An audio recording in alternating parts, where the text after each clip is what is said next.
This work is about nearly optimal embeddings of flat tori. I'm Yi, and this is a joint work with Ishan Galwal and Odette Rigat. We start with introducing some preliminaries. A lattice, often denoted by L, is a set of all integer linear combinations of a basis in Rn. In the example figure below, the 2D lattice is generated by the red basis B1 and B2, and it includes all the integer combinations, such as the blue vectors B1 plus B2 and B1 minus B2. Lambda 1 of lattice L is an important geometric parameter of lattices. It refers to the shortest non-zero length in the lattice L. Taking our previous example, lambda 1 of the lattice is the radius of the red circle, as the circle touches non-zero lattice vector, while there's no shorter non-zero lattice vector within the circle. Often, we refer to lambda 1 of lattice L as the scale of lattice L. Based on lattices, flat torus is defined to be the quotient space of the Euclidean space by a lattice. By definition, the elements in the flat torus are the cosets of the form x plus L, where x is vector in Rn. This definition generalizes the standard 2D torus surface, R squared over Z squared. This series of pictures illustrates the translation between the 3D and the quotient representations of R squared over Z squared. To better see the relationship between these two representations, suppose we start from the intersection of the red and the blue circles on the torus surface, and then travel along the red circle. We will finally get back to the intersection. This corresponds to the fact that if we start from the origin on the 2D plane and travel along the red x-axis, we would finally arrive at some dashed blue line. The dashed blue line and the blue y-axis are identical according to the quotient structure. The flat torus is equipped with the standard quotient metric, where the distance between two cosets x plus L and y plus L is the minimum distance between the cosets.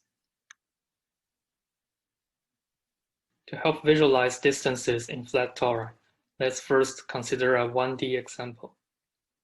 Think about the following question. What is the distance between point 2 and point 8 in the 1D torus R over Z? Actually, the question is a bit tricky since we are actually solving the distance between two cosets, point 2 plus Z and point 8 plus Z.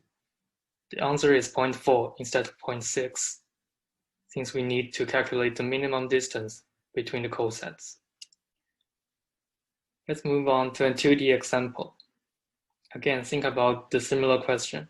What is the distance between the colored points in the following torus?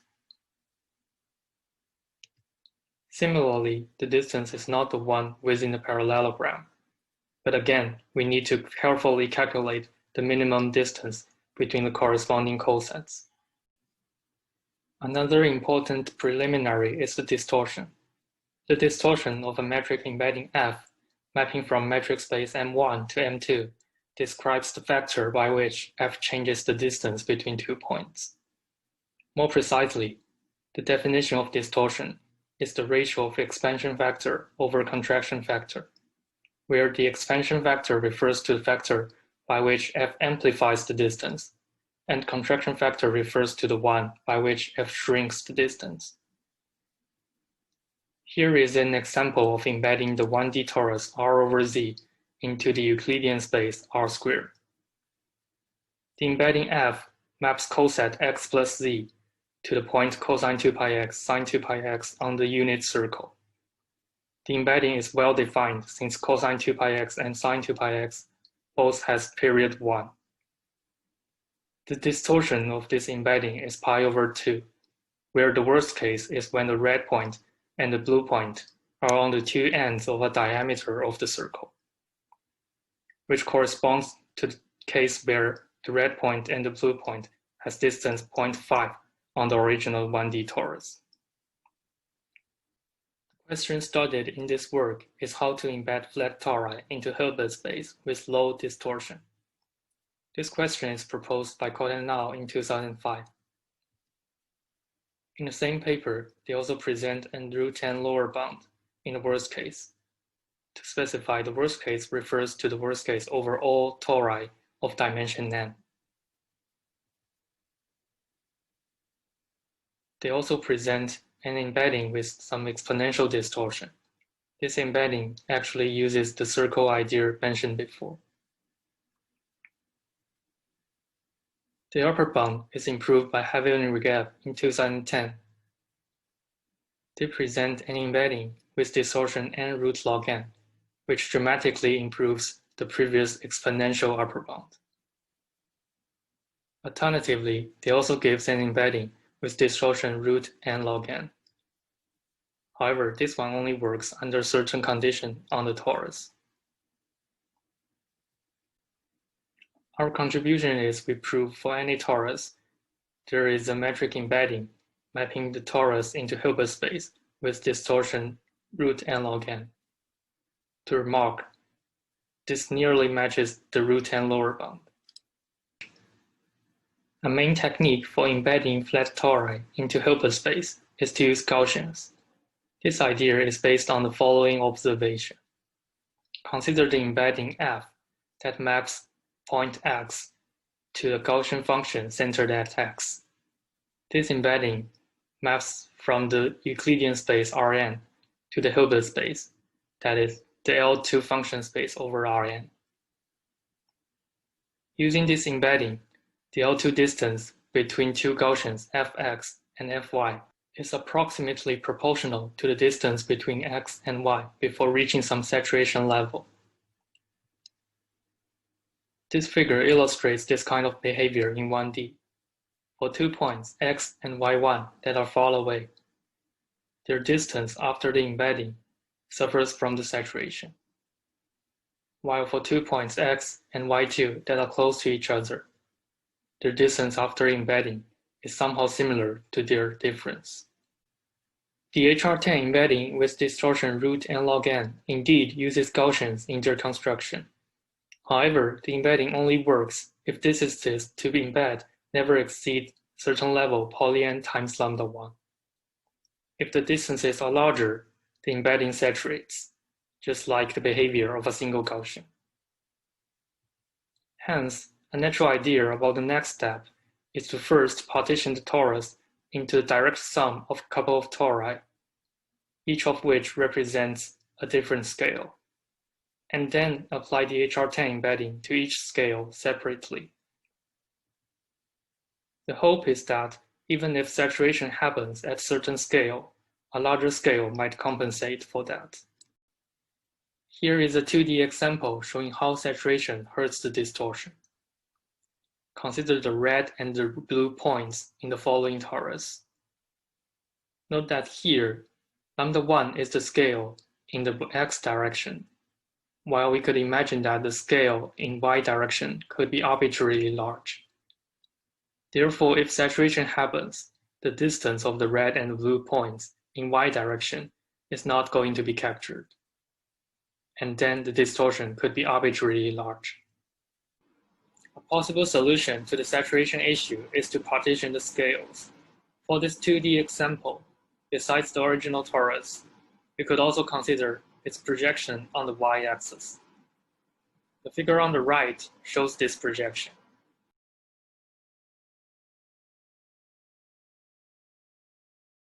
The lattice points are projected along their corresponding layers, and the projections of the red and the blue points capture their distance in the y direction.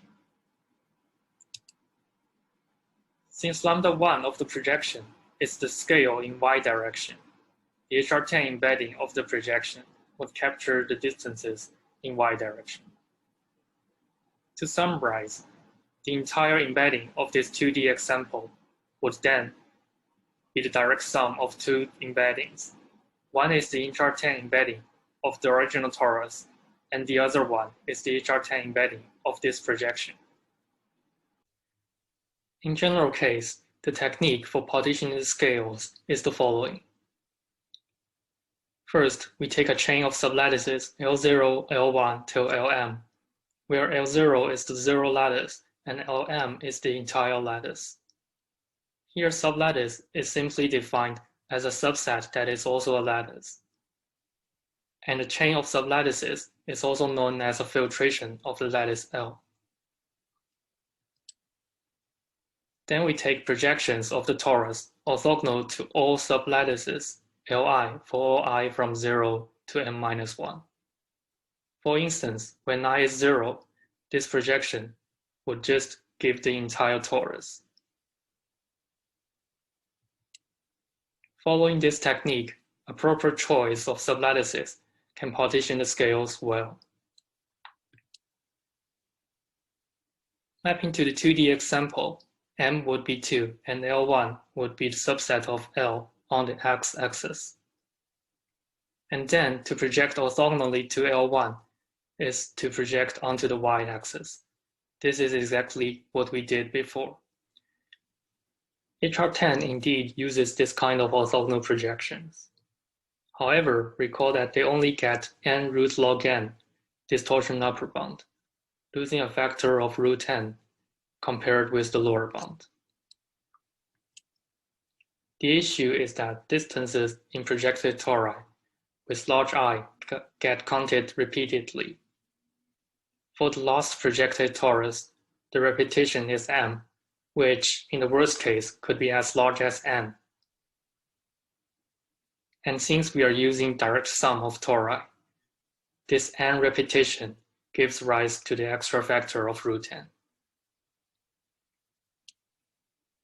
Taking again the 2D example, small distances in the y direction get counted twice. Once in the projection, of course, and also once in the original torus if the distance is small enough so that it does not reach saturation. It is worth mentioning that previously the saturation issue occurs when distance in the y direction is large.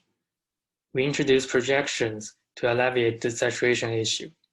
However, the projections lead to the repetition issue when the distance in the y direction is small. To see how distances in projected tori with large I get counted repeatedly, we could consider the subspaces spanned by the projected tori.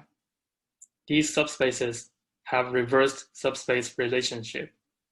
That is, the subspace spanned by the last projected tori is the smallest, and it is a subspace of the subspace spanned by the second to last projected tori. This is an immediate result of the fact that we picked a chain of sublattices and we projected orthogonally to them. Then we could orthogonally decompose the entire space according to the subspace relationship. That is, we could align the orthogonal decomposition with the subspaces spanned by projected tori. Under this orthogonal decomposition, the repeated counting would look like some upper triangular matrix, where the rows are subspaces spanned by projected tori, and the columns are orthogonal components of the entire space. The last column corresponds to the subspace spanned by the last projected tori. The last two columns correspond to the subspace spanned by the second to last projected tori, and so on. Since distance is counted once in every projected tori, the upper triangular matrix is filled with 1. Finally, we could see that the last orthogonal component of the space, that is, the last column, gets some m repeated counts. In order to avoid repetitions, we ideally want projection of lattice L in each block of the entire space separately. However, projecting into arbitrary block is invalid for general lattices.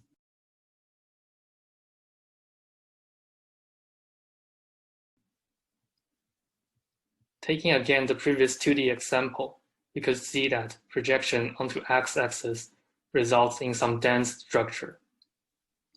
Here is our novel contribution.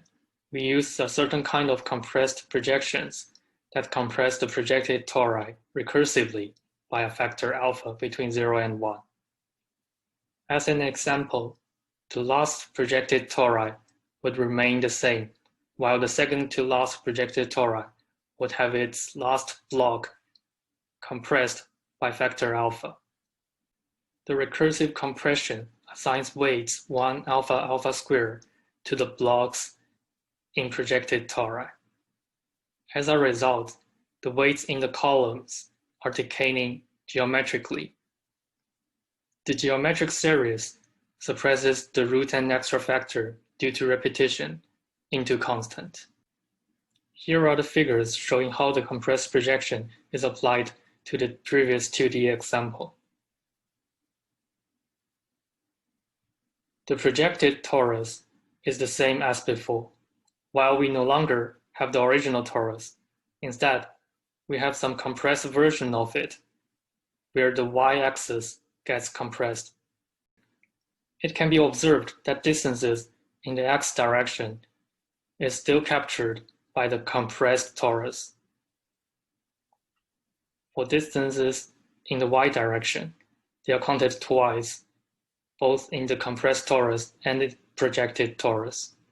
However, in the compressed torus, the counting is weighted by the compression factor alpha. Here is some brief overview of our proof. First of all, our entire embedding is to first partition the scales using compressed projections, and then apply the HR10 embedding to each scale. This is exactly the same as the general idea stated before. Our main technical lemma is to prove that the partition step has constant distortion. Recall that the HR10 embedding has distortion root n log n. Therefore, the distortion of our entire embedding is the product of these two, that is still root n log n. A subtle issue here is that the HR10 embedding only works if there's no issue about saturation. Therefore, the saturation issue need also be handled in the main lemma. Taking that into consideration, our main lemma is to prove that the partition step has constant distortion, even after taking care of the saturation issue of the HR10 embedding afterwards. The proof involves two parts. The easy part is to prove the constant expansion of the partition step, thanks to the geometric series in compressed projections. Proving constant contraction of the partition step, however, is the main non-trivial technical part. There are several difficulties in this part that are worth mentioning. The first difficulty could be, while the compressed projection benefits the proof of expansion, it actually worsens the contraction. The geometric series introduces some exponential small factors. The second difficulty is the issue mentioned before, that we need to prove stronger contraction property that takes care of the saturation issue. There remains some interesting open questions. Our result in this work is an root n log n upper bound that nearly matches the root n lower bound. Nevertheless, the lower bound is for the worst case, and both KN5 and HR10 give lattice-specific lower bounds as well. Hence, the natural question is whether we could get tighter bounds for every lattice in terms of lattice parameters. Thank you for watching.